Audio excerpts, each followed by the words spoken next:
বলি, এ অর্থে নবীজি সাংবাদিক ছিলেন।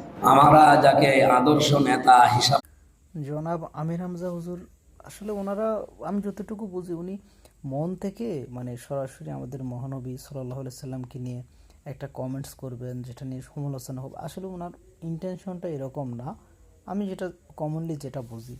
তবে উনি জেল থেকে বের হওয়ার পর থেকে আমি ওনার অনেক অসংলগ্ন কথাবার্তা আসলে আসছে।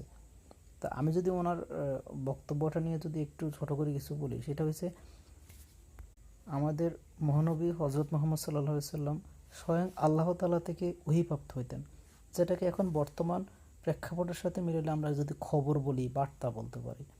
তো আল্লাহ তাআলার কাছ থেকে যে খবর পাইতেন বা যেই ওহী পাইতেন, সেটাকে আমরা গতানুগতিক সাংবাদিকদের সাথে তো মিলাতে পারি না। আর আমাদের নবীর নিজস্ব তো একটা ক্রাইটেরিয়া আছে, ওনার নিজস্ব একটা সম্মান আছে। তো এটা আসলে